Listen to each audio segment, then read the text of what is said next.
What's going on, you What's guys? up? Welcome Hey, back what's to up? the What's Dre up? What's Area up? Sports Let's Show. go Giants. What's Go going I'm Giants. joined by on? Daniel. I'm joined by Andre the Giant. What's Go. up? What's up? Changing And it so up. today we're talking Giants baseball. Every episode, we've basically been covering the 49ers. There was some transactions with the Niners that I'm going to get to much later on in the show. But today is going to be mainly about the Giants and how we're excited for the season that starts tomorrow. And that's why the name of this broadcast is The Dawn of, I don't know, I said Opening Day Eve. That's what I said. Because we're here to talk about opening day. I mean, tomorrow's a big day. It's the one game of the year that I would say rivals a playoff game because it's the most exciting, most intense game you're going to get until you get closer to playoff baseball. So I'm really excited for that.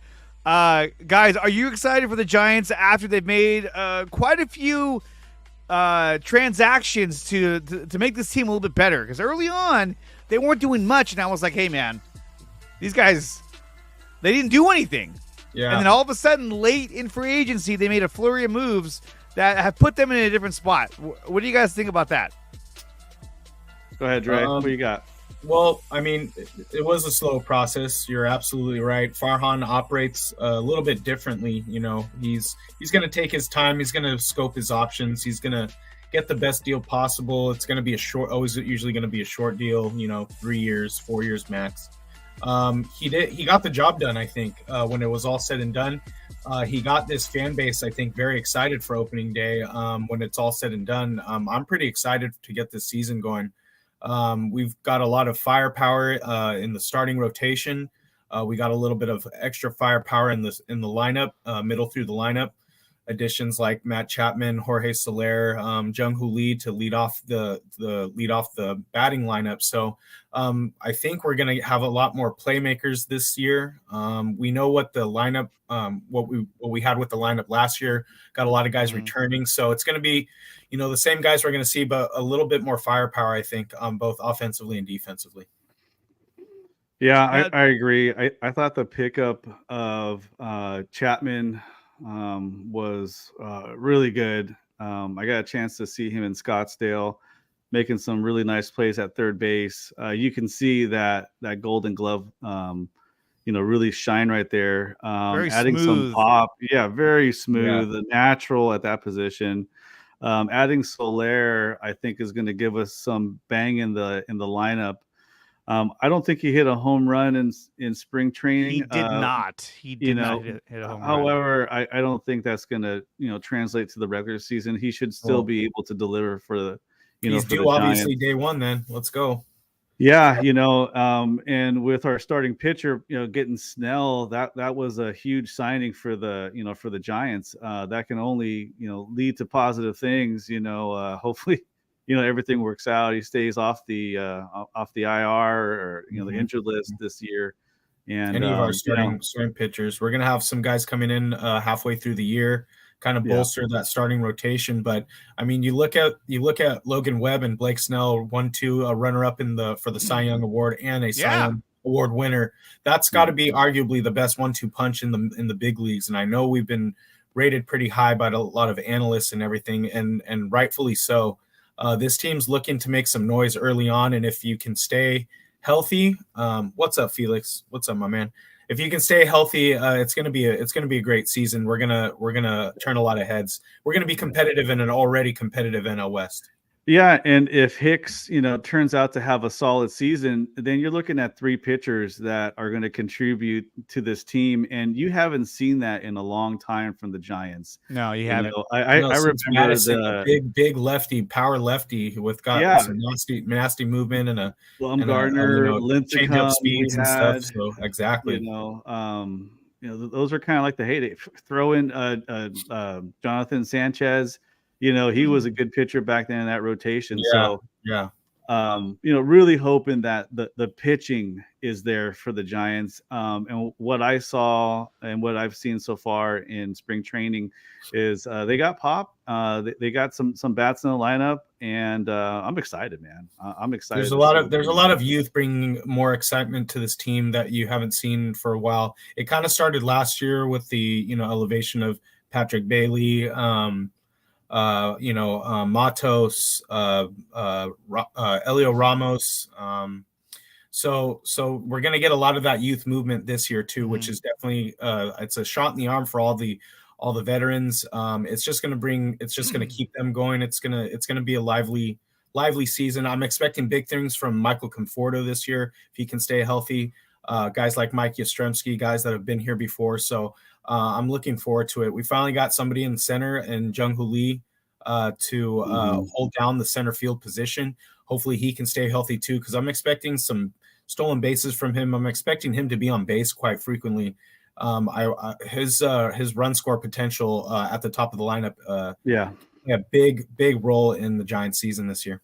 Yeah, I mean, getting a guy like Jung Hoo Lee, I mean, they gave him 6 years, $125 million or whatnot. He's going to be a Giant for a while. But they gave him a huge contract, and there's been talk that like the KBO is the equivalent of like in between AA and high A, or in between AAA and AA. So the level of talent that he's gone against is fairly limited compared to what he's going against in Major League Baseball. But I think the guy has the right tools to be an effective player, especially at the leadoff position. I haven't seen enough of him defensively to see how good he's going to be in center field compared to maybe guys who have been out there in the past, who are defensive guys. But his ability to get on base is what I'm more excited about, and I'm hoping that he can continue to do so as the season rolls on. Now, we talked about Jorge Soler. Soler does not have a home run this spring training. But the guy's huge. It's not like he's not going to hit a home run. Yeah, I'm expecting 20 to 30 from that guy at least. He's capable. He's been averaging that the last 3 or 4 seasons. I think at the very minimum, you're going to get at least 30 to 31 home runs out of Soler. The thing that bothers me, I should say bothers me, the things that worries me the most about this Giants roster is that the guys they got in, Matt Chapman, Jorge Soler, they're not guys that hit for a high average, especially in the past few years. Yeah. So we might have a team in which you got those two along with what's the left fielder's name? I'm blanked right now. You said his name earlier from the Mets, Conforto. Conforto, Yastrzemski, all these guys. They're not high batting average guys, so that's something that could kind of plague them as the season goes on. But it's a long season. They're going to hit their slumps every now and then. But the depth has increased, which hopefully can translate into when guys have their off days. You have some guy kind of heating up in response to that. So I think there's just a little bit more to play with this season than there was last year. You have these guys stopping, falling off the wayside middle season, and there's nobody to back up. There's nobody to to replace them or to substitute for them. So I think there's just a little bit more to play with this season. But you're absolutely right. These guys, a lot of guys on our squad have annually do not hit for a high average. They tend to hit some mid-season slumps, end of season slumps. So you hope that there's enough depth there to kind of make up for that. Well, and really, you look at his stats last season. Matt Chapman hit 240 with 17 home runs and 54 RBIs. Now, obviously, on the Giants, 17 home runs that's a premium. It's like, oh yeah, this guy's great. But still, he was on an absolutely loaded lineup, so he didn't really have to be the man. Yeah. He was valued more. You may see his urgency a little bit more. You may see him, do things a little bit differently this season. They're expecting him to be a leader on this squad. So hopefully he has a little patience. Doesn't strike out as much. If you look at his past seasons before that, his batting average dipped from 229 to 210, 232. He's never been a high batting average guy. Even 278. That's pretty good. But when you look at his offensive production when he was hitting on those last few years, you're looking at 27 home runs, 10. He was hurt that year with the A's. His big season, 36 home runs and 91 RBIs. Now, I don't know if we're going to get that out of him, but I think we can easily get a 27 home run, even 72 RBI year or 76 RBI year. Even that would be huge for a Giants. His strikeouts is pretty high at 202, but defensively, this guy will shut it down at third base, at the hot corner. So that's what keeps him in the everyday. That's what keeps him in the daily lineup. That's what keeps him there every day, pretty much. It's that defense that he brings. And if you look at his caliber of player he is, his spring training numbers. He batted 267 in spring training, had 2 homers, 3 RBIs, 30 at bats.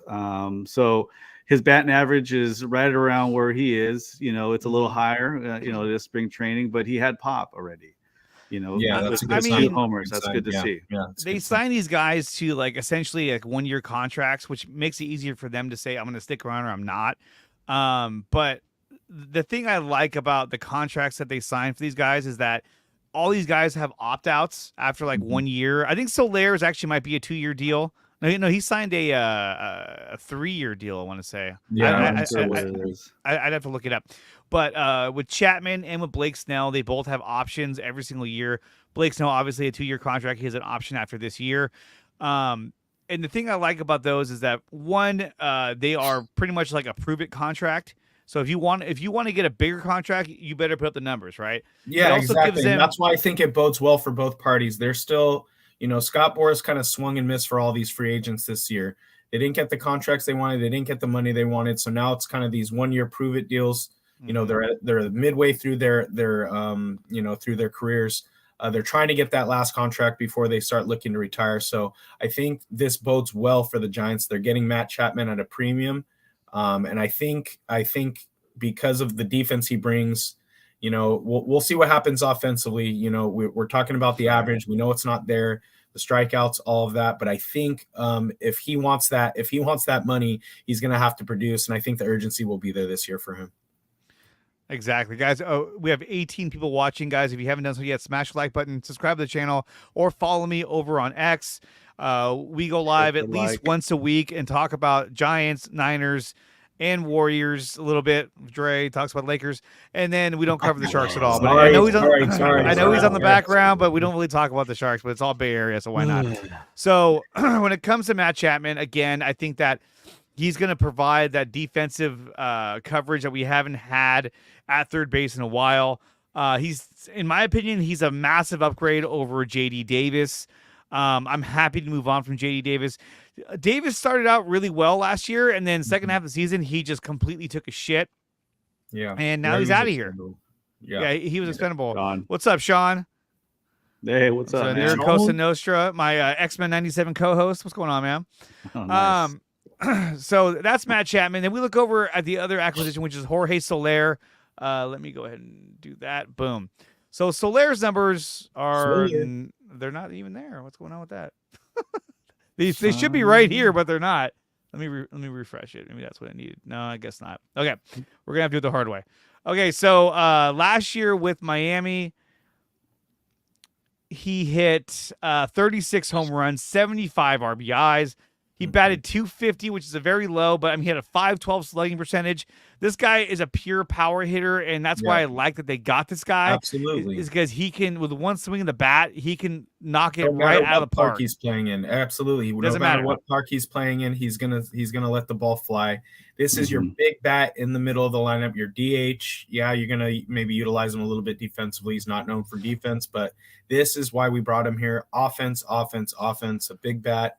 I'm excited. He can take on any part of the ballpark. This is something that the Giants have been looking for.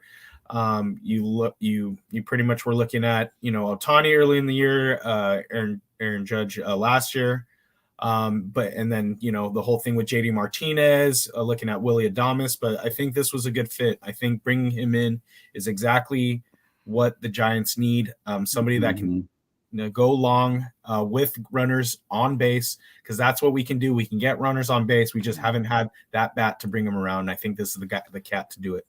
And when it comes to Soler, this is what I was looking at earlier. You can see here it's a 3-year deal. He makes $7 million this year, $13 million, and $13 million in 2026. This is a really good contract. I think that this is a guy who could be here all 3 years. He's 32 years old, but I'm pretty sure he's going to be swinging as hard as he's swinging now at the age of 34. And then in 2027 at 35, he'll be an unrestricted free agent by then.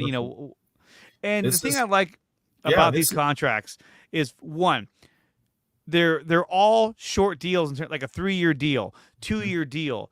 a 3-year deal, but he has opt-outs all the way through for Matt Chapman because you have guys coming up behind these guys. So this gives them time to develop. So now Casey Schmidt can get more at bats in AAA. And then let's say Matt Chapman leaves, then Casey Schmidt takes over at third base. You know, you have Luis Matos, you have Elliot Ramos, you have all these guys that are coming up. So if Soler is only here for 3 years, then these guys will take over. Yeah, exactly. This is what Farhan does. This is how he constructs his roster. This is how he works the farm system. He has everything kind of set up following suit. It's a great way to build your roster. I mean, we knock on him all we want. He can't get the big free agent signing. He can't do this. He can't do that. But the way he orchestrates the contracts, the way you're not glued to any of these one players who give you 1 or 2 good years and then start to fall off, and then you're stuck with them for another 2 or 3 years. This is a great way to go about building your roster. So props to him. And like I said, you're getting a big league hitter at a premium. And let's take a look at. Go ahead. No, I was just going to say, you look at Jorge, his spring training numbers, 41 at bats. He batted .293. Like we talked about, no home runs, 6 ribbies, stolen base. But the batting average is nice to see at .293. 6 RBIs. So he's getting contact with the ball. With 41 at bats, obviously he's going to get a lot more during a regular season, but it's good to kind of see that initially now. So with the universal DH, he fits the roster. We know what he's going to be doing all season long. Keep him healthy. And this is the other acquisition that the Giants got, which is Blake Snell. Oh yeah, he is a reigning Cy Young Award winner. He's a 2-time Cy Young Award winner. You couple that with Logan Webb, who's the runner-up to the Cy Young Award last year. Blake Snell, 14-9 with a 2.25 ERA, stellar numbers, 234 strikeouts. He was third in the league. He led the league in ERA, and he was tied for 9th with his record of 14-9. Now, granted, he was on a loaded Padres team that couldn't figure it out, so that's kind of sad that they completely just shit the bed. He's from Seattle, which so he stays on the West Coast. But when you look at his numbers, man, this guy has been dynamite almost his entire career. And in Tampa Bay, he was 21-5 in 2018. Great numbers against the Dodgers too. Let's not forget that. So getting him is huge. But the question is that when is this guy going to be ready? When is this guy going to be able to join the roster or the pitching lineup for the San Francisco Giants? Do you guys have any idea or have any speculation on when he'll be ready? The speculation is he's going to be at that second series against San Diego when they open up at home. He's going to get one of those 3 games, Friday, Saturday, or Sunday. I'm not exactly sure which one he'll fall through. But he's going to want to play his former team. He's going to want to have that chance. He's not going to get that chance in the opening series in San Diego. He's going to be chomping at the bit to get back in, to get solidified in this rotation and to let the San Diego the San Diego Padres know what they're missing from the rotation. So it's going to be great, and I think he's going to be ready by that time. And this is the schedule right here. We're looking at what are we at? The 27th. So this is opening day at San Diego, at San Diego, at San Diego. It's a 4-game series. It's a 4-game opening series. And then we go to Los Angeles on Fernando Valenzuela Jersey Giveaway Day. Hey, did you want to share the screen, Andre? Oh, I thought I did already. Oh, I didn't. Whoops, sorry no, about you're that. not sharing. I took that down. There we go. Sharing is caring, bro. Yeah, and then you can see, so we're going to go through 6 games, and these are going to be 6 pivotal games. Going against the Padres and the Dodgers. Yes, so that's a great point. Really what it is, too, is that the Padres series is way more important to capitalize on as many wins as possible. Because when you're going against the Dodgers, I mean, that's a loaded lineup. It's going to be much difficult to get, garner wins against them. But you got 1, 2, 3. It's a 3-game series against the Dodgers. And then opening day at home against the Padres, it looks like that's probably when Blake Snell is going to start, or he'll start the next day. So I really like the idea of having Blake Snell and Logan Webb in the same lineup together. Yeah. I think that's a really good thing for the Giants. And not to mention too, but by the All-Star break, we should have Cobb should be back, and also Robbie Ray. And so that's another guy who won a Cy Young Award 2 years ago. Yes. So if you bring him back and he's ready to rock, right? Projectedly, if he's ready to rock, now you're looking at. What I understand, they're both on schedule to make it by mid-season. They're looking good, Yeah, both and of who them. knows, maybe even before that. Alex Cobb is actually scheduled to be back probably a little bit earlier. Before from what he's progressing really well. The All-Star break. So imagine that lineup when you've got Blake Snell, Logan Webb, Robbie Ray, Alex Cobb, and then was it Jordan Hicks, or it could be Kyle Harrison still, who knows.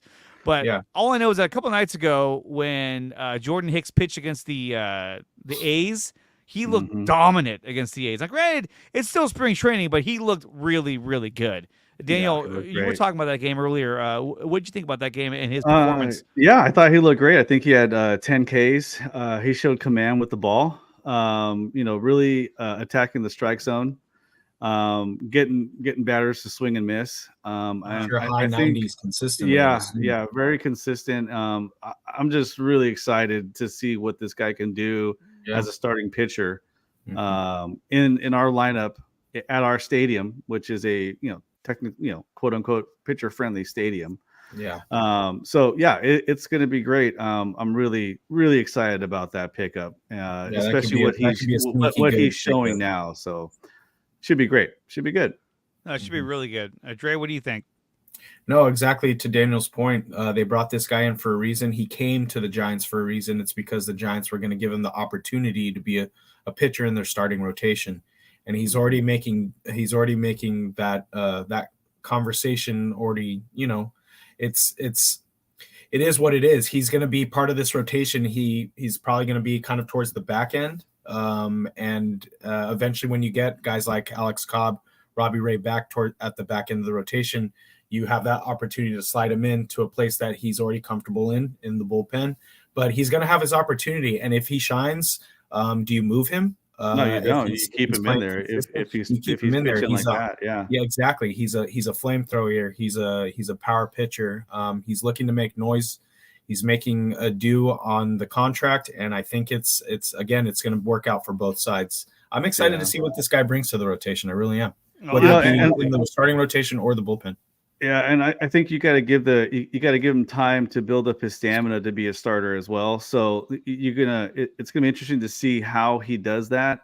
Because coming out of the bullpen, and becoming a starter, you really got to be able to pitch some innings, and that takes some stamina. So again, it's going to be really interesting to see how that works out for him and the Giants this year.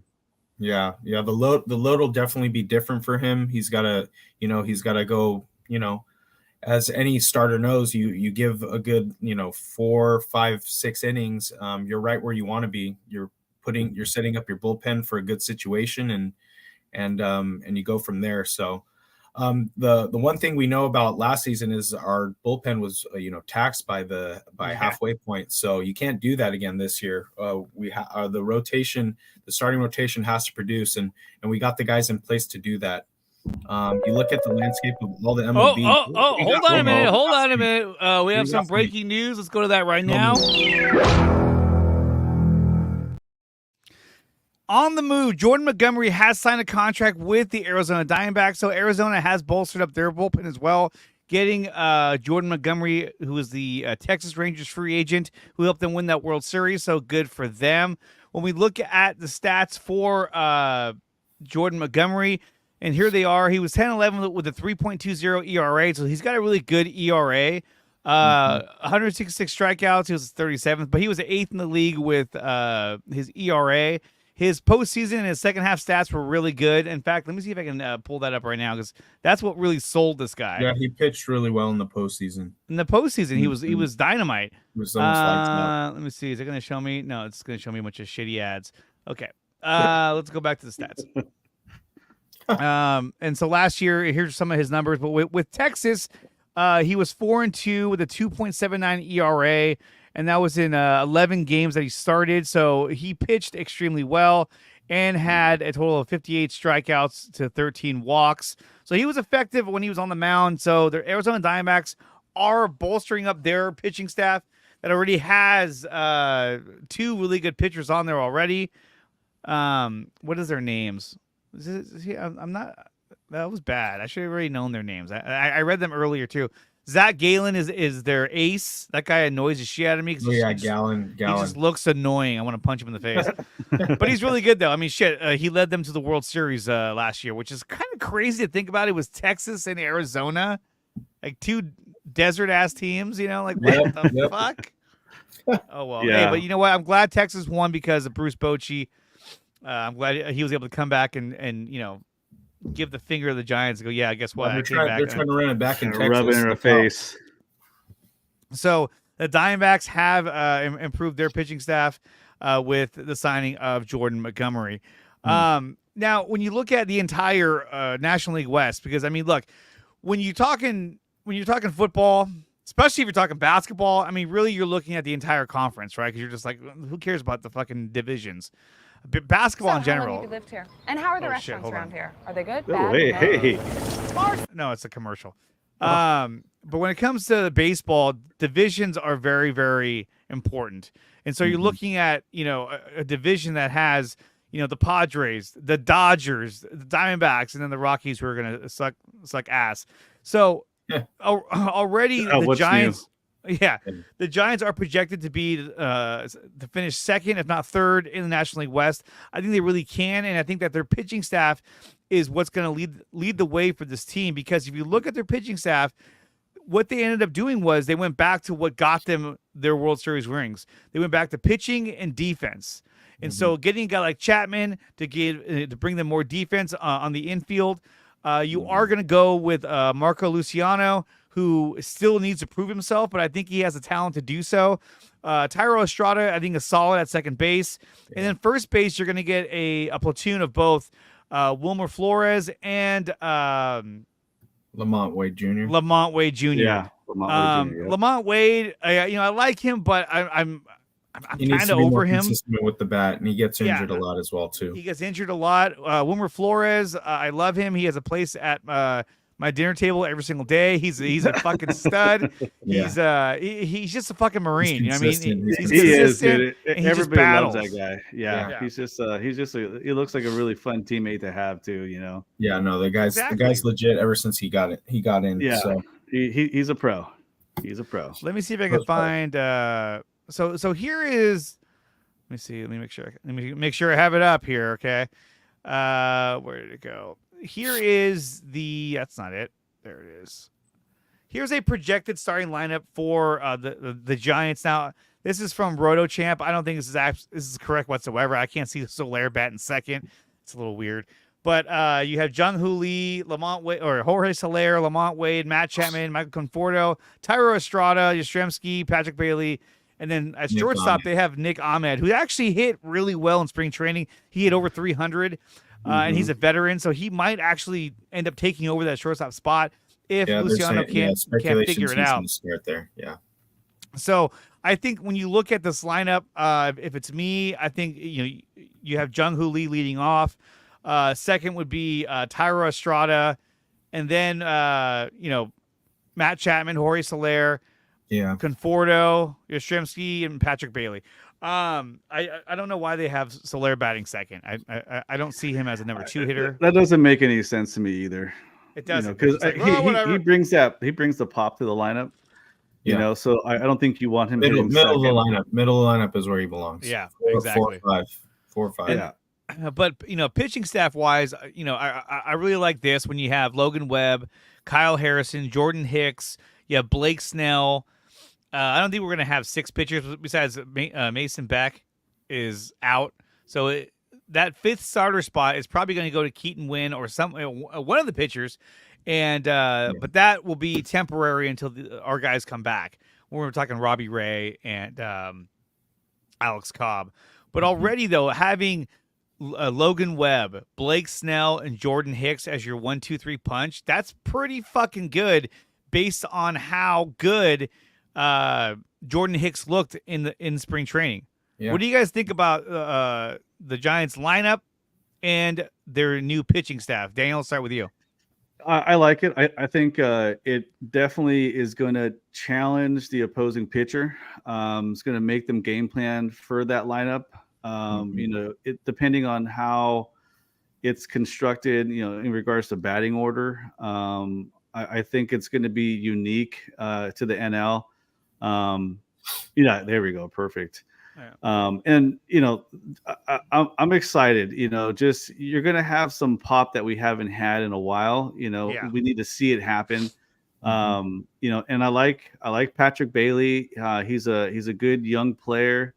And kind of just circling back to defense, I think he's an excellent defender behind the plate, behind home plate. So I think he's going to be really good back there. And you got your guys on the corners, and you have your outfielders that have proven that they know what they're doing out there. So. I just think the lineup is looking good right now.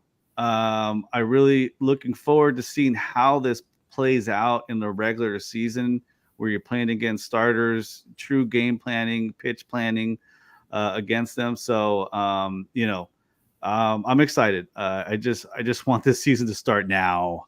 Yeah. Well, and then these numbers too. These are projected numbers for each player by RotoChamp. So you're looking at Jorge Soler with 29 home runs, 81 RBIs. Chapman, 25 home runs, 74 RBIs. That'd be pretty good. I would take that from batting average of 236 and 242. Lamontway, 243. I don't think that's your 2, 3, 4 hitters, but that's just me. But really, the surprise player that we could have would be like a Conforto or even a Thairo Estrada. I mean, they have him scheduled to hit 14 home runs. I know he's capable of hitting more than that. So we'll see. And the RBIs. Yeah. Because Thairo Estrada, let me see. Oh, you can see that. Okay, cool. I'd say that's somewhere in between the Chapman and the Soler numbers. Because, I mean, in 2022, look, he had 14 home runs. I want to say he hit a lot of those early in the year, too. He got off to a hot start. Yeah. And he's been consistent, 14. So with home runs, he's been fairly consistent. So I think he can do that, if not more. I think that's why they're projecting him. I think it was a little higher, wasn't it? It was at it's still 14. So that's pretty cool. The same. Yeah. At least that's consistency. You don't see very many second basemen going out there and popping out 30 home runs or anything like that. So Patrick Bailey, he had 7 home runs, 48 RBIs, but he ended the season batting 233. He hit better than that during the season. At just kind of where he ended up at the end of the year. If you look at his splits, or early on when he first came up, similar to Casey Schmidt, he was raking the ball, and I think he showed that he has the ability to really swing the bat with a high percentage. I think this guy could be a really, really good hitter. I don't see him being a 228 hitter. I see him being more of like a 291 hitter, a 285 hitter, if not higher than that. So now power-wise, I don't think you're going to get more than 10 home runs out of Patrick Bailey. But I like a lot of things about Patrick Bailey. I think he's very clutch. I think he's going to have a really big year. Just to be honest with you guys, I really do. I hope so. He'll have a stronger finish. He's got another year under his belt. I think he kind of ran out of steam towards the end of the season last year. So just building the core, building the stamina. He knows what it takes to get through 162 game season, and then if beyond that too. So he's gonna be their leader back there. I think you're gonna see him continue to be consistent. He's got great instincts, Buster Posey-esque, in my opinion, just from what I saw last year. So I think the Giants are pretty solidified back there. And then they brought in that the guy Murphy to back him up, which I think was 2 home runs. Yeah, he hit 2 home runs. Yeah, I guarantee you, there's a lot of teams that were looking at to bring him in too to back up their starting catcher to share responsibilities at that position. But that was a great pickup, and I think he's going to be able to give Patrick Bailey the rest and that he needs in order to get through that full season. So they're set at catcher this year. They really are. And if you look at Tom Murphy's spring training numbers, he hit 350, 3 home runs, 7 RBIs. No, another true veteran. We're talking like another Wilmer Flores for the team. Just that type of consistency, knows his role, knows his responsibilities, and will produce when the time is given, when his number is called. Yeah, and he'll get plenty of chances out there to prove himself. And I think that last game against the A's where he had those 2 homers, I think that kind of knocked the Joey Bart conversation out the. Oh yeah, Oh, yeah, that out the- derailed the out the Bart back. train right there. Yeah, That was it. no mention of by him Bart. Bye Bart. Yeah, There's I no mean, look, mention. There's no mention about him anymore. Although Joey Bart did have a strong spring training, he batted 414 with 6 ribbies with 29 at bats. I mean, you know, he wasn't just too bad can't at put all. it together. He just can't put it together. And even when I'll be right he was back. I'm gonna called grab up to some the water. majors, get your water. Yeah, I gotta get water. Even when he was called up to the majors, he really wasn't able to produce. His bat was. That's just how he's been. It's just been super inconsistent, just very up and down. And you know, he's had his opportunities. I think they're all out of options, you know, to move him through the big leagues and move him back down, you know, to the minors and stuff. So Yeah. I think that it's ran its course to this point. I think I think and that's the reason why they went out and got Murphy. A player like that at this point in his career probably needs a fresh start, needs to go to a different franchise, needs that new setting, to, you know, just kind of that reflecting moment, figure out his career from here and figure out if he still even wants to catch. Maybe you move him to first base, maybe you move him to a different position, try him out there, give him another opportunity, because the talent's there. We saw the talent flash. It's it just didn't work out for the scenario and the situation. Yeah. So It just didn't work out consistently enough for the guy. You know? It's just too bad.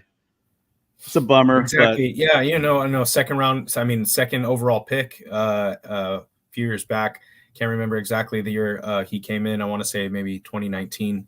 But he's already had his opportunities. And a high draft pick, being picked at that place, you know, you have to produce and you have to produce fast, and he just wasn't able to. So, you know, the Giants kind of have a history recently of drafting and players not producing. One that comes to mind is Hunter Bishop.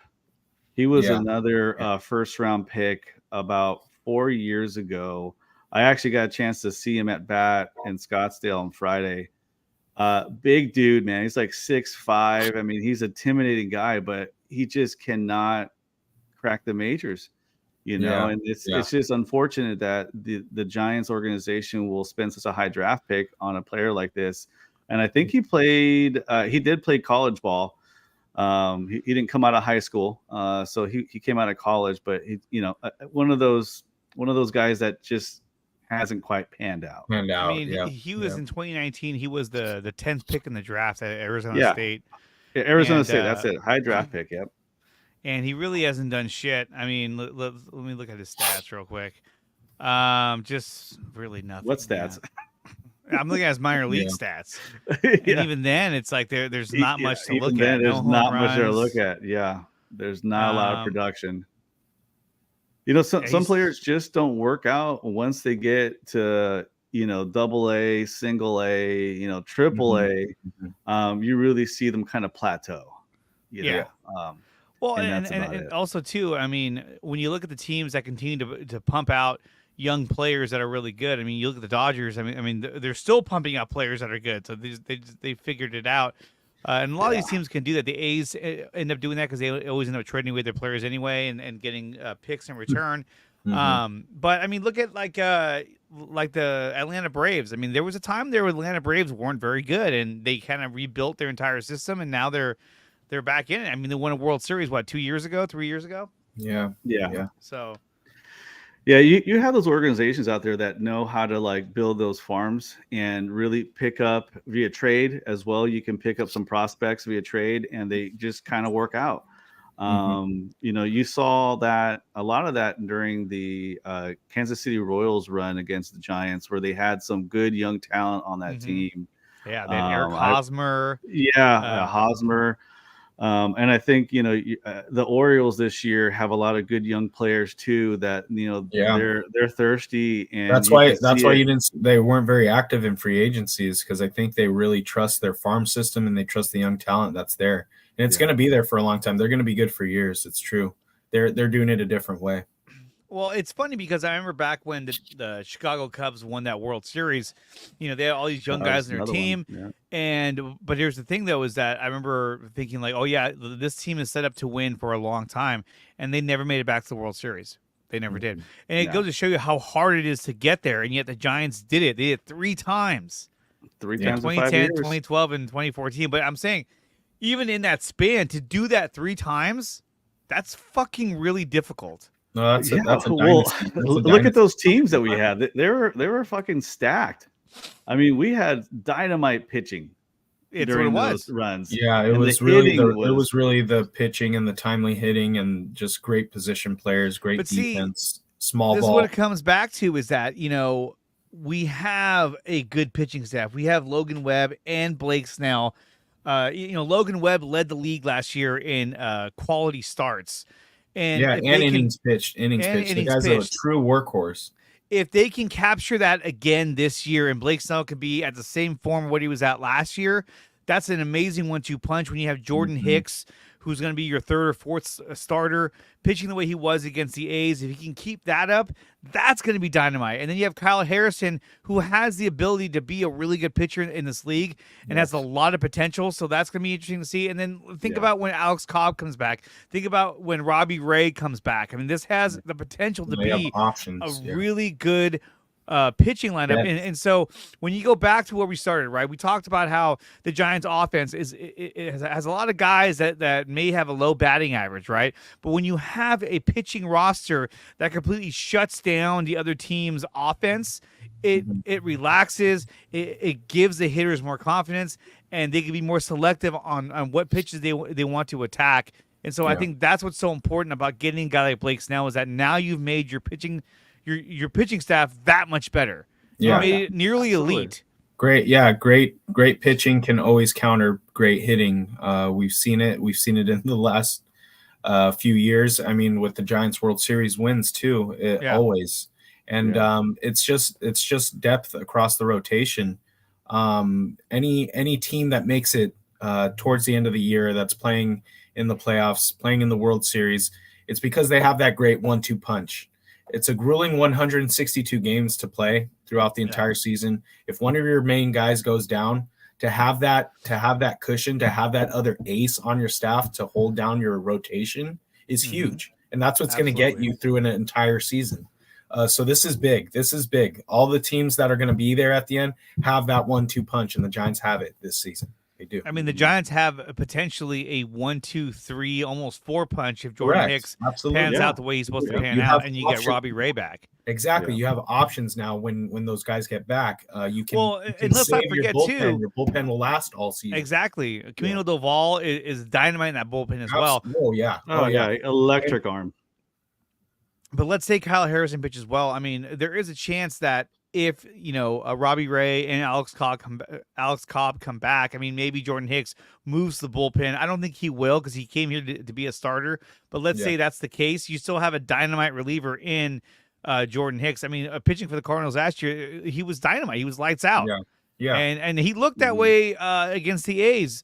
So let's hope that he can keep that going. And I mean, think about it. You have a situation where maybe it makes sense for him to move back to the bullpen, and then you have Camilo Doval and him that can rotate as a closer or a setup either inning. That's electric. That's scary, and that's what's gonna have you competing against the NL West is the rotation and the back end of the bullpen. Exactly.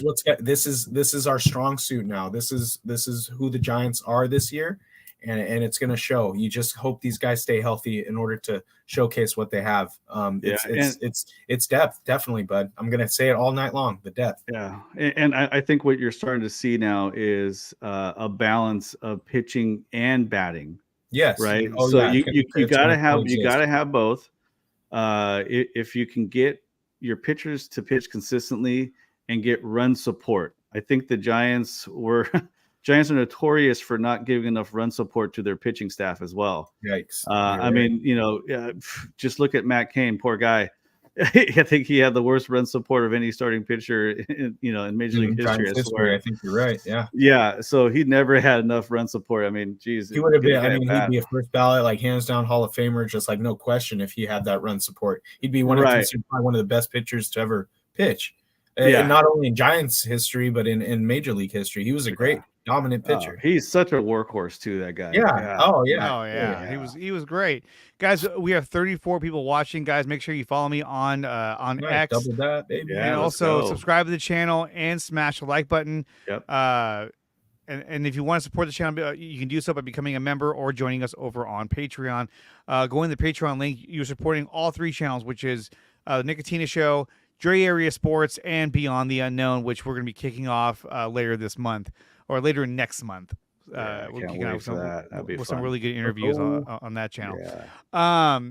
So as much as everyone has been so excited about the opening day of Major League Baseball, which starts tomorrow. Now, granted, we had it over in Seoul, Korea. But when we had it in Seoul, Korea, there was a little bit of some controversy over Shohei Ohtani being a fucking gambler. Okay, so let's talk about Shohei Ohtani. Where's the chime at? Let's go.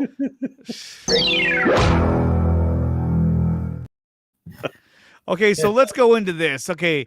Boy, this guy. Dodgers fire Shohei Ohtani's interpreter amid allegations of massive theft.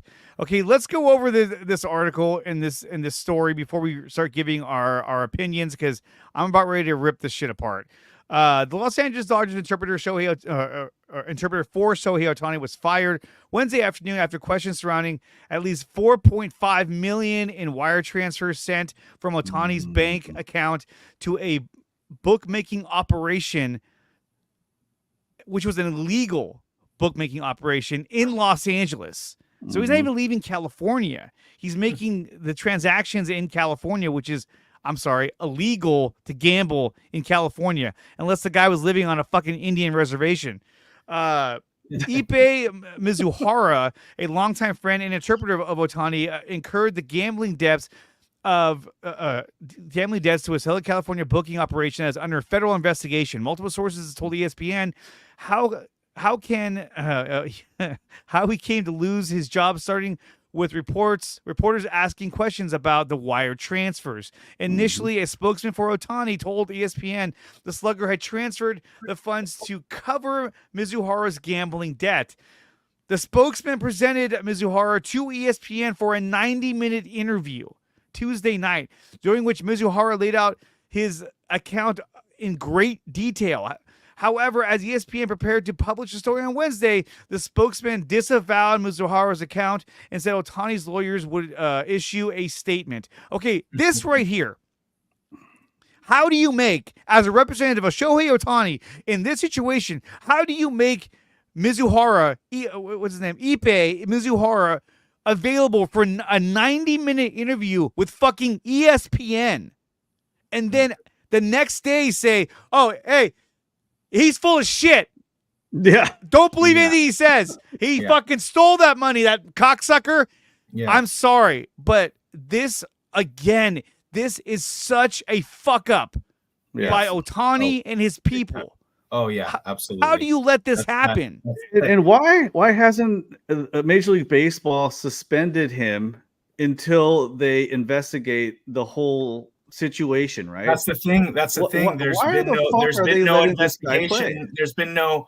He's just a fucking hitter right now. An actual investigation happening, not from the California State Bureau of Investigation, excuse me, and not from the FBI. There is no investigation going on, so how can they suspend him? But that's the fucked up part about it all. Yeah. Is this does not make sense from the beginning to the end. Right. They thought they were doing Ohtani justice by portraying him as the savior, him doing a good deed for his best friend, and then wait, gambling? Oh, there should be no mention of gambling. Okay. The very next day he goes out, gets fired, and saying now they're making him out as a criminal. This does not make dollars because it does not make sense, boys. Right. It doesn't make any sense. Well, that one's really big. It doesn't make any sense. And the problem I have with this is that you literally sent Ipe to ESPN for a 90-minute fucking interview in which he gave a detailed story about what happened. Now, of course, what he tells them is that he had accrued up to a gambling debt of $4.5 million. Well, let's go on. In the course of responding to recent media inquiries, we discovered that Shohei has been a victim of massive theft. No, we are turning the matter over to the authorities who have done nothing. In less than 24 hours after stating. What do you know? What do you know? Stating the fact. The spokesman Bullshit. declined to answer any further questions, and the statement did not specify whom they believe perpetrated the alleged theft. Okay, so again, it's like you've already fucked up, and now you're changing the story to fit your narrative. Like, no, I'm sorry, you've already fucked this up, and that's exactly what this is. We could go on about it. We can rip it. We can, Oh, we're gonna rip it sentence by sentence, and that's exactly what it is. It doesn't make sense. They understand what they did. They initially screwed up by letting Ipe go on with ESPN stating his case and then backtracking the very next day. That's exactly what has taken place. We can break it down all we want, but that's exactly what happened, and it's not going to change. Well, somebody heard the story. Decides to investigate and figure out that that's exactly what happened. They're going to try to portray Ohtani like nothing ever happened. He's going to continue. Of course. To play baseball. Well, yeah, his attorneys probably found out what they were saying, what Ipe was saying to ESPN, and he was like, "Holy shit, are you guys fucking morons? Why would you send him down there for? Like, well, we thought you could clear things up." Like, he lied. Exactly. It's ridiculous because so at the end of the day, his name were on the checks. Yeah. Why the fuck you would send checks to this illegal bookmaking scheme is unbelievable. $500 increment, $500,000 increments. 500,000 increments. They have at least two. Or let's just read real quick. Plotted. It's mapped out. How can you say he had nothing to do with it? He absolutely had something to do with it. His money went there. No matter if he was paying someone else's debt, he submitted the payment. This is equivalent to saying, "Hey, bro, can you drive me to the bank? I'm going to go rob that bank. I just need you to drive the car for me." "Oh, I'm just going to say, I don't know what we're doing." "Okay, yeah, go ahead and do that. You're just doing me a favor." This is complete hypocrisy on what is happening right now in Major League Baseball. If this was any other fucking player, they would be suspended until the investigation is completed. It's favoritism. All right? Investigation is completed. That's what should happen here. I don't give a fuck if he's getting paid millions and millions and ridiculous amount of money. I don't give a fuck that he's on the Dodgers. I don't care what team this guy's on. He should be suspended until they're done with the investigation. If Barry Bonds had done this, they would have fucking they would have suspended him for the year pending investigation. They would have been dragging him to the fucking mud. But because it's Shohei Ohtani, he's an international star. Fucking Rob Manfred, the fucking ballless, gutless fuck that he is doing nothing to make sure that this guy's compromised right now. You don't know what he's doing. Absolutely. The moment gambling gets put on the name of a Major League Baseball player, that player is compromised. And that player cannot take the field during an investigation. Yeah. He needs to be suspended indefinitely. He paid a bookie. Yeah. It doesn't fucking matter if he was paying someone off. He paid a bookie. He knows what he fucking did. Okay. ESPN had reviewed bank information showing that Ohtani's name on two of the $500,000 payments sent in September and October. You're telling me that this guy who makes all this money playing for the Anaheim Angels, I'm sorry, the Los Angeles Angels of Anaheim, fucking ass backwards name that is, who makes all this money, has endorsements, his contract, but he can only pay in increments of $500,000. If you wanted to bail your friend out, if that even is a true story, why wouldn't you just pay it all at once? Right. You have the fucking money. Why not? Gosh, he could fucking wipe his ass with it. And why would a bookie let Ipe Mizuhara rack up that big a debt, be that far in the hole at least $1 million? Because he knows who he's interpreting for. It's exactly it, man. That's right. But still, are you, as a bookie, are you going to be like, hey, Mizuhara's, or I'm sorry, Ohtani's interpreter, he bets to me, I'll give him a huge leash? You're not. No. But the reason why he is because Ohtani's writing the checks. And so if you're getting checks from Ohtani, then you're saying, eventually going to be Ohtani's making the bets. Yeah. And not only for that, sure he is. For sure. And not only that. So a source said Boyer was aware of the name on the wire transfers, but chose not to ask questions as long as payments came in. However, the source said Boyer allowed people to believe Ohtani was the client in order to boost business. Hey, you should bet through me. Ohtani's betting through me. I got Ohtani putting in bets and getting me checks. Yeah. Why wouldn't you go through me? I got Ohtani right here. Hey, why not? Come on. Yeah, and you think that Ohtani? It's funny. That's the only investigation going on is through that booking agency. There's no investigation going on with Major League, with anybody. Has Major League Baseball even came out with a press conference and talked about Major this League at all? Baseball has announced that they have started. They're conducting an investigation into this illegal gambling thing. They started that back on Friday.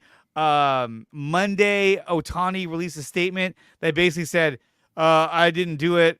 I didn't know about it. I'm really sad that this happened. I didn't know about it. I mean, what the fuck do you think he was going to say? Yeah, I did it, guys. I fucked up. Yeah. Are we good? This is one of the problems with Major League Baseball. If you look at the NFL, take the NFL, for example. I think the Lions had a bunch of gamblers, right? They got suspended for the fucking season. And I think one of them, what is his last name? The wide receiver, I forget his fucking name, but he missed a bunch of games. He got suspended for a bunch of games because of that. So the NFL is setting the example on what you do with when your players are fucking gambling, and they shouldn't be. And this guy, this interpreter, what's his fucking name? Ipe.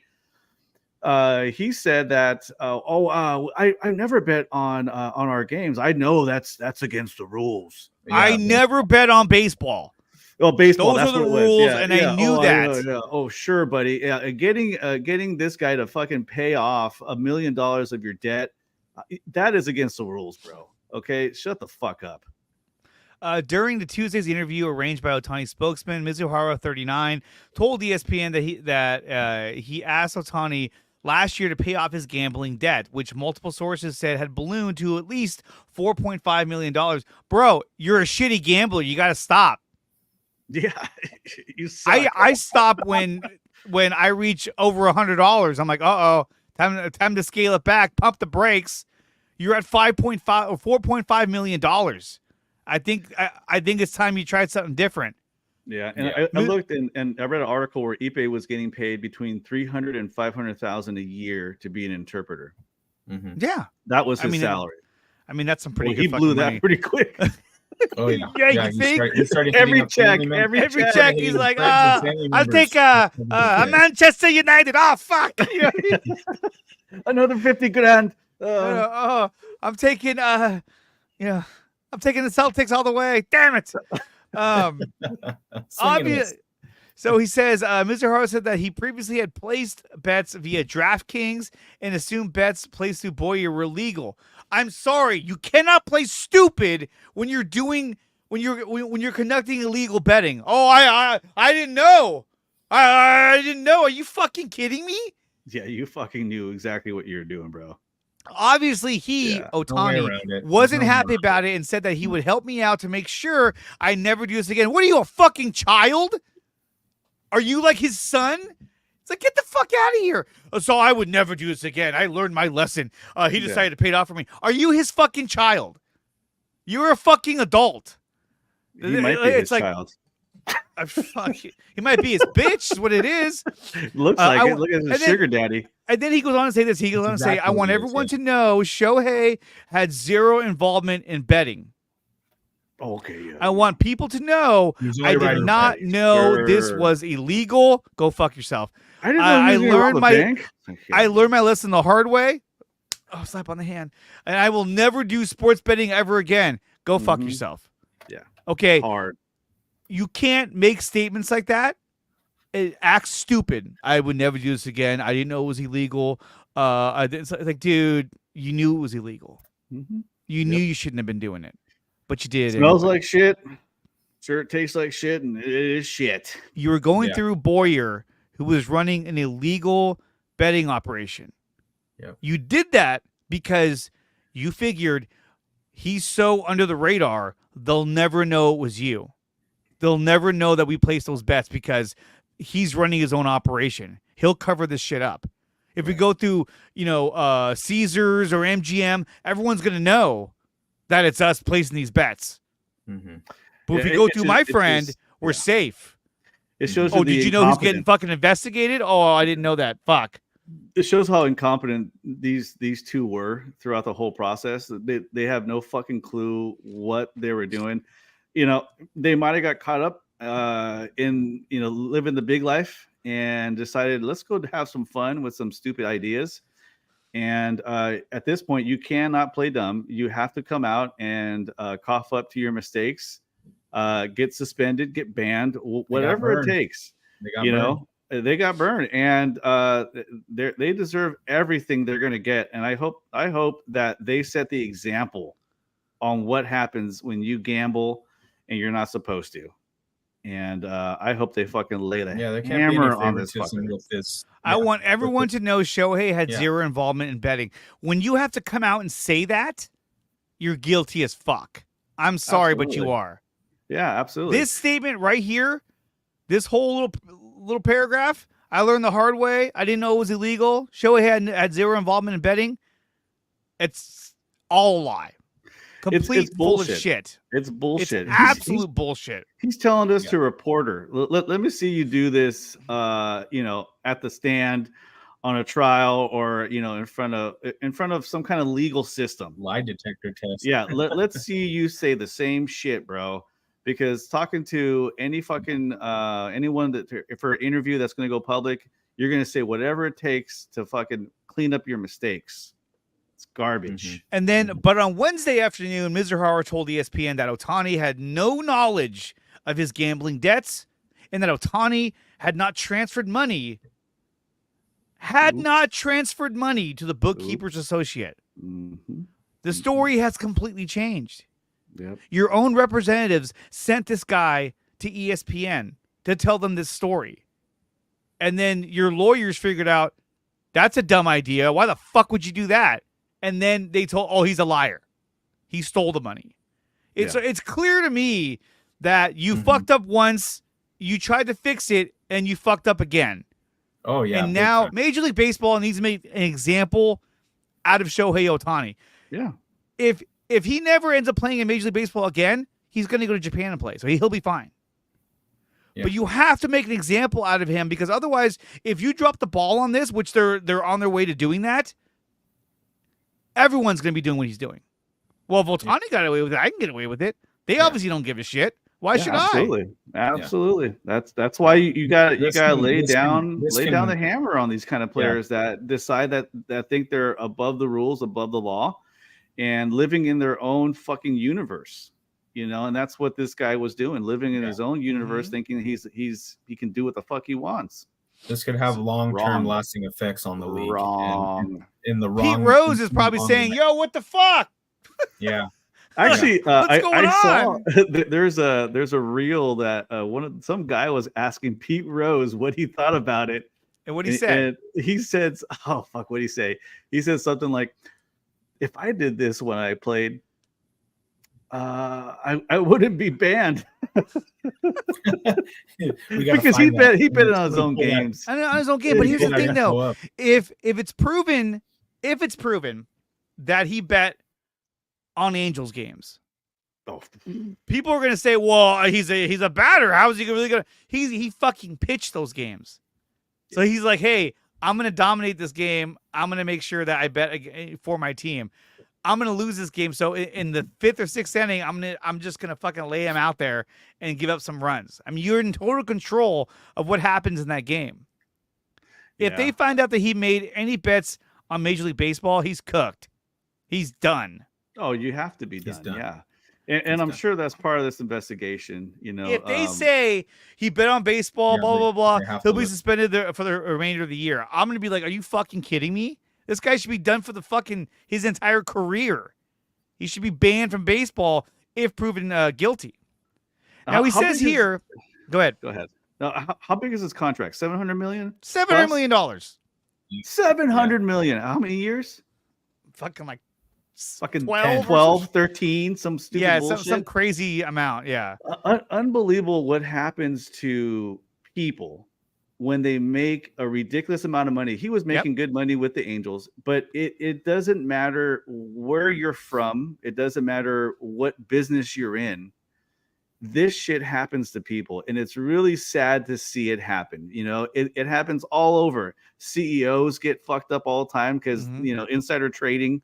Look at Martha Stewart. She fucking went to jail for insider trading. It all comes down to that. It all comes down to sex, drugs, and money. That's it. Say rock and roll, baby. Rock and roll. That's a close fourth. Don't worry. Don't you? Yeah, that is. Honorable mention. He says, "I never bet on baseball." Mizuhara said, "That's 100%." Oh, I'm supposed to believe you now. I'm supposed to believe you after you fucking lied. I knew that rule. We have a meeting about it in spring training. What the fuck are you talking about? It's like everyone knows if you're playing in Major League Baseball, you can't bet on baseball. I mean, come on. You would think that those transfers that he made, he must have not been playing with the, you know, he's a can short of a six pack because he knew that those fucking those checks had his fucking name on it. I mean how what the fuck's wrong with you, bro? He says that alone, that alone should get you fucking suspended. He, at the very least, he should be suspended for the entire year. At the very least, fuck him. Because at the end of the day, his name was on, or they were on the checks. Yes. You paid guilty to bet. by association. Guilty by association. He drove you the paid car the money. You paid the money for those bets. Now pay the piper, baby. Pay the piper. You paid the money for those bets. That's on you, dude. I'm sorry, that's on you. For the gun, you know, he's the one. He's the one that did it to himself. Black and white. It's black and white. It's black and white. No matter what the fuck you're trying to do. We could literally sit here and talk about this for the rest of the evening. It is what it is. My thing is this: there's no way around it anymore. Before Ipe went to ESPN, are you trying to tell me that Ipe did not tell this story to Ohtani's representatives before he went there? Of course he did. Yeah. He had to have. How can you? He had to. He had to have told them this is what happened. He paid off my debts because of this, that, and the other thing. Did he make that up on the spot? No, not if it's lasting 90 minutes. No, 90 minutes. That's detailed. That's detailed. And yes, it was choreographed. It was choreographed. The fact that ESPN is literally saying a detailed account, they're trying to tell you, like, dude, this guy wasn't lying. You know what I mean? Like, they're leaving little crumbs in there to kind of say, like, hey, this guy was telling us a fucking story, guys. I had 90 minutes worth of information. And again, this is a news-friendly outlet for the story that's happening, right? So he's trying to go somewhere where he can get the benefit of the doubt. Exactly. A soft guy to interview him. Trying to portray. Let him talk. Don't ask hard questions like are you know, just the real questions that you want to hear when this kind of shit breaks. They gave him a platform to spill out and this garbage of information, and then all of a sudden the lawyers pull it all back. So no. It says here MLB players and employees. You can't bullshit a bullshitter, bro. Yeah, exactly. It says here that MLB employees and players are allowed to bet on sports other than baseball, but not with illegal bookmakers or offshore accounts, which is what he was doing. The league rulebook states that bets placed with illegal bookmakers are subject to punishment at the commissioner's discretion. That's what scares me too, because this guy's Rob Manfred is a gutless fuck who knows how much money is tied to Ohtani in terms of how much money he'll bring to Major League Baseball. And my fear is that he'll be like, we'll turn an eye. It was just interpreter. It wasn't him. How about that pitch clock? I thought it was a great idea. I believe him. I believe what he said. You know, and I think that's one of the problems that we see with commissioners in professional sports. You know, even with the NFL, is as far as I understand, and I could be fucking dead wrong. Okay, but there's no consistency on what the punishment is for breaking the rules. Any job, any company you work for, you know what happens when you fuck up. Okay. There's a protocol of steps that you go through. So it's this, then that, and then you're fucking gone. When it comes to these professional sports, they let the shit just kind of go where they want it to go, and that's crap. Right. Yeah. When it comes to Major League Baseball, as much as we're big Barry Bonds fans because we're Giants fans and all that, but when it comes to Major League Baseball, you just dealt not too long ago with the steroid scandal that rocked all of Major League Baseball. Okay. You're on the verge of another massive scandal that could plague the entire league when it comes to gambling. If you don't get ahead of this now, this can blow up in your face. Imagine if they let him off the hook and then they find out that more players are doing this. Now you have to go back and punish him again because you didn't punish him right the first time. If this blows up in your face, then I'm sorry, but Major League Baseball is going to lose so much credibility. Yeah. They have to make an example of this guy, and they're wasting time by letting him play on the field. How do we know he's not still making bets with people in Japan? When he was in Korea not too long ago, playing with the Dodgers. I mean, how do you not know? We saw footage of him with Ippei in the stand or in the dugout, joking around, talking, whatever. And then this came out, and, he's fired. Like, whoa, what? Like, and the thing too is that I'm sorry, but you don't send Ippei to ESPN for 90 minutes and not know what the fuck he's going to talk about. Yeah, they knew what he was talking about. Yeah, they did. And they thought, that'll explain everything. And I bet you his attorneys, once they got wind of, they probably said, okay, what is he going to tell them? He's going to tell them this. His name's on the fucking checks. The fuck you guys doing? You have to say he fucking stole that money. Oh, fuck. Exactly. It's so dumb. Manfred. Cultural differences. I guess they didn't. Yeah, it was lost in translation. So no, he thought it was in yen. Exactly it. They're playing stupid to the fact of everything that happened from day one. Yeah, the timeline. The timeline is there for everybody to read it, for everybody to understand what took place. And the more they try to cover it up, the more they try to play stupid, the more they come out and say, I didn't know, I didn't do this, I didn't do that. There goes the credibility every day. They're losing fans every day. And baseball was already losing fans in general just because of the rate of the game. They're making all these adjustments. They're trying to do everything to keep Ohtani, keep the attendance going, keep the Dodgers where they need to be, because for some reason the league loves supporting the Dodgers. They love supporting Robert. The manager of the Dodgers. Fuck that guy. Dave Roberts. Fuck him. How many chances former is this guy Giant, gonna have to blow their blow their World Series chances? Anyway, it's a publicity stunt. It's a scam. Call it what it is. It's gonna ruin the game. I hope the fans, when they play outside of Dodger Stadium, boo the fuck out of him when he's up to bat. Yeah, because he's being treated differently than every other player. He's being treated differently. He's being treated as royalty. Yes, he needs to get difference fucking booed. is that he's being treated like a victim, and he's not a victim. No, he's not a victim at all. He's a fucking perpetrator. And he's a co-conspirator. Check this out. Federal authorities learned that Ohtani's wire payments in January as a part of their investigation into Boyer's bookmaking operation. A source told ESPN.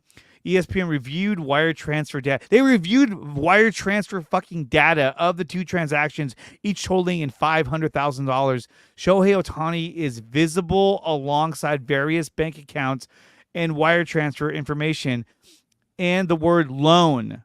Ohtani is the Japanese two-way player's legal name. That's damaging right there. That's fucked. He's fucked. Yeah, he's fucked. He's fucked. And so are the Dodgers. Every angle, circle it back. It all points to one person knowing about the situation. going about his business as if nothing's wrong, as if he's not doing anything, that will come back to bite him in the ass. Yeah. I mean, common negligence, whatever you want to call it. He did it. He did it. There's proof. The writing's on the wall. He did. It's spray painted. Exactly. There's a picture of him writing it on the wall. It's all there, and it's the action. It's all there. This is the best part. So he met him at a San Diego poker game. Mizuhara met Boyer at a San Diego poker game. So what? All in. So Mizuhara was like, "Hey, Ohtani, I'm gonna go out for a little while. I'll see you later." When they're like inseparable, but I guess he left him to go play poker at a San Diego poker game. He met this guy Boyer. Mizuhara estimated his losses mounted to more than $1 million by the end of 2022 and ballooned from there. Like, bro, dude, it's over. You should have stopped right there. Yeah. And you can't tell me either. That's what doesn't make sense either. If he could have stopped it then and there. But why would he let him get $1 million in the hole? He had to have known that his interpreter boy was gambling like a motherfucker. Okay, he had to have known that because they were so close. They're like brothers. Okay, so they're like brothers. If I'm going to give him the benefit of the doubt, fucking shit. If I'm going to give him the benefit of the doubt, my only thought would be that when Mizuhara was making these bets, he was telling Boyer, "Okay, here are the bets from Ohtani, from me and Ohtani." Okay, cool. Yeah. Okay, well, and that's me being generous from him, but Ohtani had to be involved in some of this stuff. It's going to blow up. I think we give this a little bit more time. Obviously, Major League Baseball has their white gloves. They're using white gloves with this situation. I don't know, man. I feel like Major League Baseball is going to fuck this up. I feel like baseball is going to fuck this up, and this motherfucker is going to get off. It's not right. They're already fucking it up. If this was Barry Bonds, they'd be breaking down his door right now. Major League Baseball would be like, we're coming in. He's a young kid out there. Suspend him. We'll worry about it later. And again, stupid. You cannot play stupid by making statements like, "I'm terrible at gambling. Never going to do it again. Never won any money.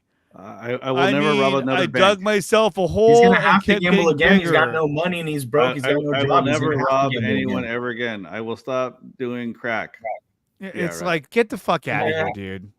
No. This is what you say when you're trying to take the blame off of somebody else. This is what you say when you're like, "Hey guys, my bad. I fucked up. Scripted. I fucked up." The first one. What I would do, what they should do. How much you want to bet he has another account somewhere else that Ohtani's pumping money into right now? Like, hey, you take the fall for this. I'll make sure you and your family are paid for life. Oh boy, I would love to see something like that happen and blow up. Yeah, we're like his fucking mother just got a check for $1 billion. You know what I mean? Like, it's like there's got to be an incentive, right? We know that, back in the whole Balco days, what was that guy? There was a guy, the trainer, who went to jail for Barry Bonds, essentially. That's right. Yes. Yes. I forgot his name. Was he the inventor of the cream? No, but he was the guy who gave him the cream. Oh, did I say cream? Oh, never mind. Yeah, he said put this on, so I said I put it on. It's good for my skin. After Ohtani agreed to pay the debts, Mizuhara said on I believe Tuesday, you, Barry. I'm on your side, bro. I mean, listen to the story though. Mizuhara said Ohtani logged onto his own computer and sent wire transfers under Mizuhara's supervision in installments over several months last year. They added loan to the description field in the transaction. Why would you fucking write loan? Like, oh, this is a loan I'm giving to my friend. Yeah, like this is gonna make it better if someone finds out about it. That's okay. Yeah, good idea. What this sounds like to me, fucking do it. What this sounds like to me is this. This was the alibi that Mizuhara and Ohtani had come up with years ago. If we ever get busted, make sure you write loan, and we'll say that you're paying off my gambling debt. Okay, yeah, you know what I mean? It sounds like something that they came up with. And then when the attorneys got a hold of it, they were like, "Oh, are you guys fucking serious? That's the stupidest story I've ever heard in my life." Yeah. No, he stole that money from you. That's what we're gonna go with. He's like, "Oh shit, really? Okay, then I won't be his friend anymore.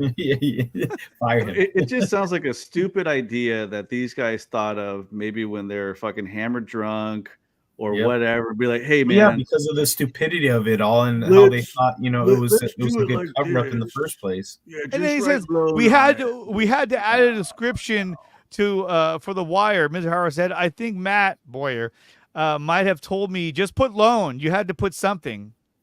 Mm-hmm. Yeah, okay. Yeah, whatever you say. That's probably the only truthful statement he's put out. And again, these guys sound like dumbasses. It just shows you how stupid these two were. This is like Dumb and Dumber, these two guys. Yeah. Mizuhara said he told Ohtani he would pay him back. How are you going to pay him back?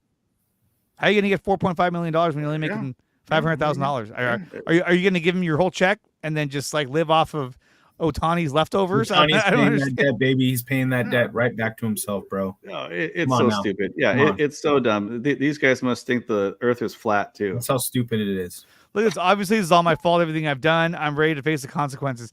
Dude, if this guy was fucking telling the truth, he would still be making interviews now saying, this is my fault, this is me. Now he won't talk to anybody. Oh, no, of course not. Yeah. Oh, yeah.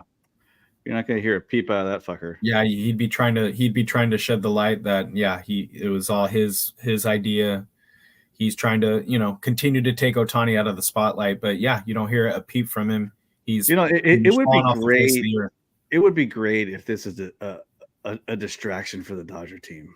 Oh, it has to. It's going to be. Are you kidding me? Until you don't see any articles about it, or until the next big thing happens in Major League Baseball, this is going to be all they're going to be talking about for the first month or two. This is a scandal. This is the epitome of a scandal that is happening at the beginning of a season. That the Dodgers are favored to win the NL West. Yeah, they just opened the bank on this fucking guy. It looked like it made sense, right? I mean, the guy is a phenomenal player. I mean, he's a generational player, honestly. And it is now shit splattered all over the fucking ceiling. The shit hit the fan. It is everywhere. It's dripping off the rim of the hat. And they're all out of lemon pledge, bro. All out of it. That's it. Too many stool softeners. Yeah. It's not good, dude. No, it's not. It's not going to go away. It's not going to go away until. Here we go. Ohtani watching the first round of March Madness. Here we go. We go full screen on this guy. There we go. Get some, baby. Get some.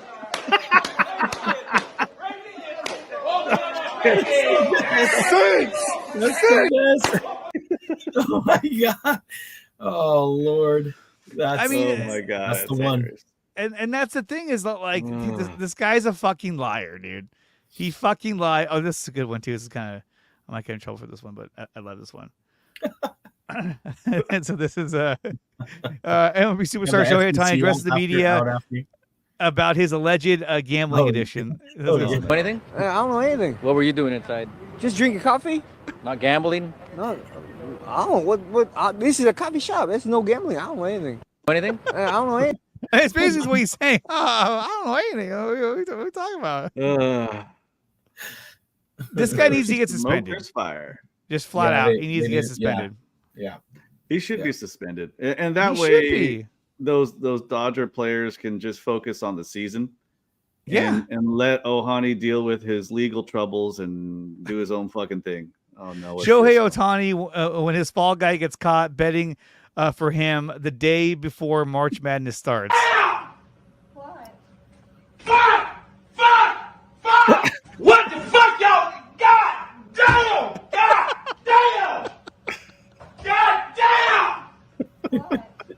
Fuck! She's like, what the hell's going on here? What's going on? What the hell? Oh, poor lady. Oh man.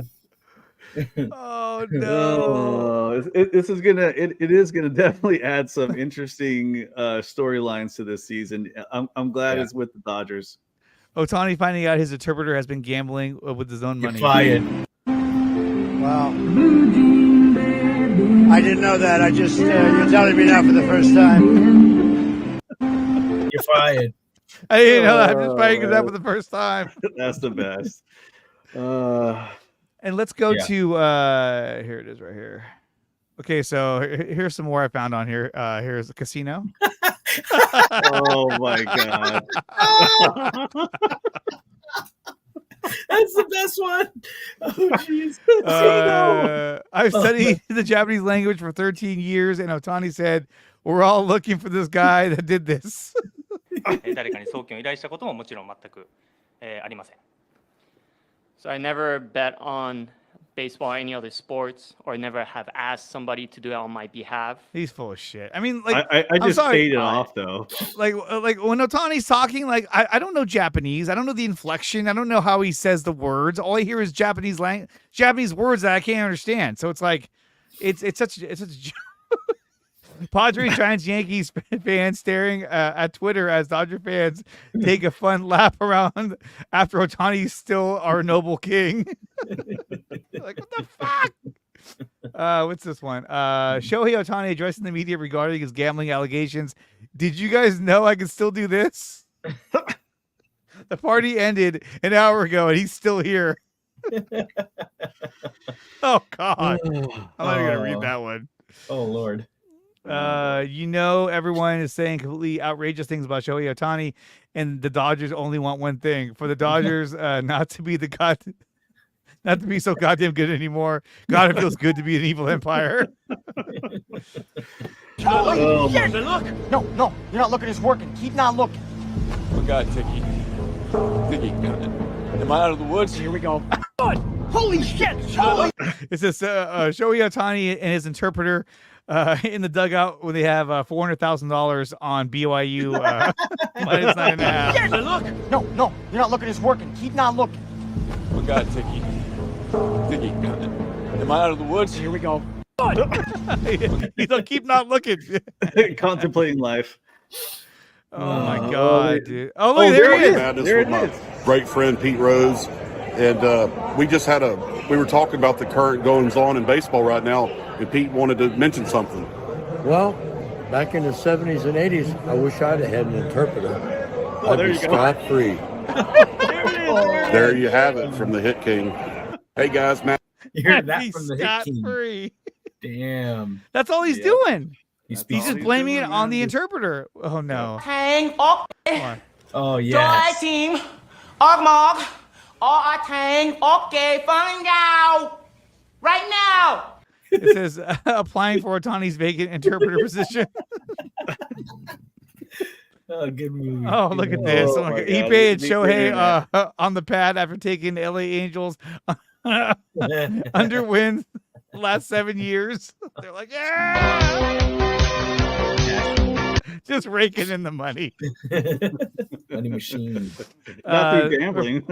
So Shohei, is it true you illegally placed a bet for $4 million? Shohei Ohtani trying to distract. It's not even going to play. This is that thing where he goes, watch this. Watch this. This is a good one, too. Ohtani's becoming a walking meme. Ohtani bets. No. Ohtani Oh, bets. dude. Oh, I got to use that all season. Oh, that is the best. Geez. You know what? I will tell you a funny story. So when I was in Scottsdale, there was two Dodger fans just kind of to my right, and a husband and wife, I'm assuming. And the husband had in one of those a jersey from Ohtani, and two foul balls came right in his direction. Everybody was trying to grab the ball from the guy, and no one wanted him to get the ball. And I started yelling, "I'm all, how much you want for the ball?" Oh, God. He's like, wire transfer me the money. Me promising Shohei Ohtani, me promising that Ohtani, my gambling debts won't exceed $4 million if he hires me as his interpreter. Happiest people on earth. Oh my God. There's another one. What's this? Sounds like Ohtani should be getting a lifetime ban of gambling. Either way, this meme says it all.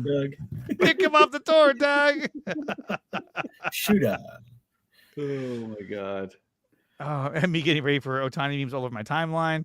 It just oh god damn it. Ohtani Betts, that is the best combo. It's gonna be all season long, bro. Boy. Me liking all the you got Ohtani and fuel for the Ipe fire. conspiracy theories.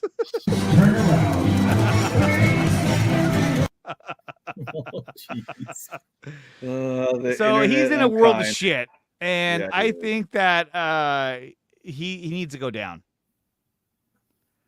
And the funny thing about Pete Rose watching Ohtani get away with gambling on the Dodgers, this is funny. You can't do this to me. I started this company. You know how much I sacrificed? But you can't. So All okay, true. All true. so so the crazy thing about this though is that, hey guys, we have 34 watching right now. Make sure you follow me on X and you subscribe and like the channel. What's funny is that you had the Giants who nearly signed Carlos Correa and then said, wait a minute, he has a degenerative ankle injury. No, we don't want to sign you, buddy. Get out of here. They went all in on Shohei Ohtani. Now he's in the middle of this gambling fucking operation. They dodged 2 major fucking bullets that we were all like, dude, get this guy. And it turns out, yeah, for sure. Yeah. these were huge fucking bullets that they dodged. It's crazy to think about, man. And the Dodgers didn't dodge it. No, I know. They went all in. It's true.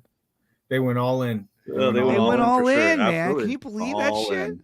Oh yeah. This is what they have. This is what they have, an investigation even prior to the season starting. They So are good chin luck. deep in Good luck this. to them getting out of those, getting through this distraction, this major distraction. Oh, no Open good up luck the at season, all. so- Oh no. I hope Look at they this. Ohtani absolutely watching fail. Yamamoto get rocked, but remembering he took the Padres. Look at- He's like, yeah, okay, yeah. Oh, okay. Yeah. Silver lining. Silver It ain't so lining. bad. It ain't so bad. Hey, that was Alonzo Mourning, huh? Yeah, Alonzo was. Mourning. Yeah. He almost died. Or did he die? No, he didn't die. I don't know if he died. He's I don't still kicking. He was fun to watch. I think he got fucking dunked on really hard by somebody. I forgot. Yeah, who that was. he was one of those like devastating posters. Yeah. He was a poster guy. Yeah, definitely. Like back in the day before they called them posters. Look at this one. Baseball's Tokyo Rose. Oh, Oh, God. I just don't see how you can tell a story and then come back and say, hey, that story was fake. This is the Here's real the story. here's the real It's story, like, yeah. Well, I'm not surprised. I mean, we see it all the time. We see it Yeah. all the time, Yeah. and it's the nature of the beast. People think that, well, let's not talk about it. The fans will forget about it. They'll move on and we'll just do our thing. Well, I we're not gonna hope, move People on. don't I forget. hope there's justice on this one, boys. Yeah, there has to And be. and Otherwise, and baseball's in Yamamoto, the other pitcher who got signed for a fat contract by the Dodgers, he got lit up in the first game. That was 5 great. runs in the first and didn't even get out of the first. Yeah, I mean, I think he'll still be good, but like if that continues the whole season, oh my God, that's another bullet the Giants dodged. I'm hoping for just a complete implosion. So, Absolutely. we'll see what happens his next start. Hopefully, he gets rocked again, and then people might start talking. This is kind of fucked up. Look at this. Otani's interpreter be like, money me, money now, me a money, needing a lot now. Dr. Seuss. I don't know. It's all bad. I think he's in a bad spot, and I hope they fucking roast him. I really do. Well, I hope there's transparency with this one. That I think as baseball fans, you want to see it. You do. Guys, I want to thank everyone who came out today. I want to thank Daniel. I want to thank Dre. I want to thank all 35 that are watching right now. Make sure you like and subscribe to the channel. Follow me on X for more content. You can also follow me on Instagram at Dre Area Sports, or follow me at Nicotina_show on Instagram. If you follow Dre Area Sports, you'll get more updates on sports shit that I post on Instagram. And I'm trying to work on getting Instagram Live working on this, but I don't know. It's kind of weird. But Daniel, Dre, you guys, again, thank you for coming on here. This was great. Appreciate you, big dog. Thank you. Oh, yeah, go Giants, man.